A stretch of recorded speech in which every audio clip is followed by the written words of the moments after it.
Hello? It is he. No. I have no interest in donating to the Police Benevolent Fund. No. Well, because as a career criminal, you know, feel it would be a bad look for me. Quite frankly, fuck the police. I think they should be abolished. Yeah. My mum is well aware of my potty mouth. Alright then. Goodbye.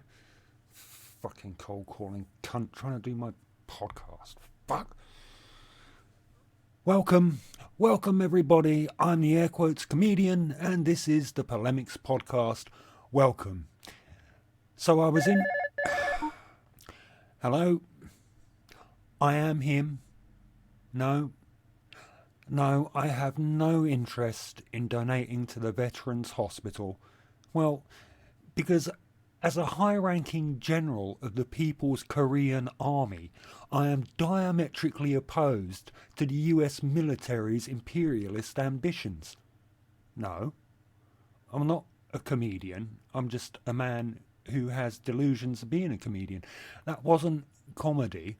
It just had delusions of being comedy. What I said wasn't funny.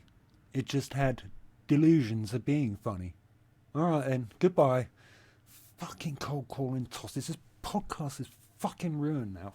Fuck. I hate cold callers and their families and friends and anybody who owes them money. I think it's safe to say, right, that the entire human race could unify under the banner of calling for the people who make cold calls to fuck right off. Given that we all hate the cold calling cunts, I assume that they must also hate themselves, or definitely would if they had any sense of decency. If I possibly could, I'd like to go round to the house of the cold callers, because they all live in one house. I'd like to go round their house, knock on the door just as they're sitting down for supper, push my way in and head to their dining room table and take a huge shit on their supper, and then I'd say, See? How do you fucking like it? Doesn't feel so fucking good when it's happening to you, does it? I'm sorry, what's that? Oh, the cold callers live next door. Ah. Are you at least lawyers or right-wing Christian conservative? Oh, right. Children's hospice. Well, while I'm sorry about shitting all over your supper, I have to say, living next door to the cold callers, I mean, you kinda brought this on yourselves. Fuck me backwards with a barge pole. Hello? It is I. Uh-huh. Why, yes. I would be very interested in donating to your political party's campaign. I have just taken a huge shit, so it'll be about 12 hours before I can give you my contribution. Rude? Would you talk like that in front of your mum? Oh. Oh, she's dead, huh? Well, good. Now fuck off. Now, I used to think that the cold caller who rang me up was a direct representative of whatever charity or organisation they were asking money for.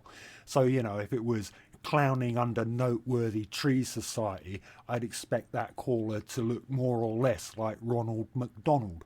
It's not the case, though. The cold calling cunts are hired by whatever organisation. What I'm saying is that you don't have to feel bad when you tell that cold calling arsehat who wants monies for Toys for Tots to fuck off. I like to put them on hold. The music I use when I put people on hold is Napalm Death. Yeah, say goodbye to your eardrums, pal. There is something I find worse than cold callers. Not paedophiles, as you might think, because in the pantheon of annoying people, paedophiles don't really rate for me because they don't impact my life in any meaningful way. No, I'm talking about cold knockers. All the British people are sniggering, I expect. Cold knockers? Don't get many of them to the pound. Yeah, cold knockers, the tossers who come to your house selling their religion or alternative electric plans. Knock knock, who's there? It's the Jehovah's Witnesses, fuck off. Of course, I wouldn't really tell the Jehovah's Witnesses to fuck off, but I did once shoot one right in the face with my cock. Fucking Jehovah's Witnesses, or as I like to abbreviate them, Jews.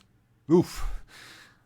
I think I might have stepped over the line into accidentally becoming a racialist. Now I'll do all the racisms like those racist comedians, Bernard Manning, Jim Davidson, Jeremy Clarkson, bunch of feckless cunts. Anyway, Jews. Yeah, I'm a racist now, so it's fine. Aren't the only people who come knocking at the door, are they? No, you have the clipboard cunts who want you to switch your electricity over to their company. I mean, if I wanted to switch my electric supply over to a different company, then I would do so under my own initiative. I don't, need prompting to do so by an outside agency. I've been quite happy with my electric supply. The quality of my current electric supply has remained constant and it never slows down. I have changed my internet service provider a number of times. Our current provider bundles a landline telephone with the internet, and that phone is tied to the internet. So when we lose the internet, right, there's no phone because I don't have a cell phone. So when the internet goes out, which it does on occasion, I can't call them up to bitch and moan at them. Wait a minute, that's really clever of them. So, there I am at my computer, furiously masturbating to videos of hedgehogs, and boom, no internet, no phone either. The only upside of which is that no fucker can call me asking for money.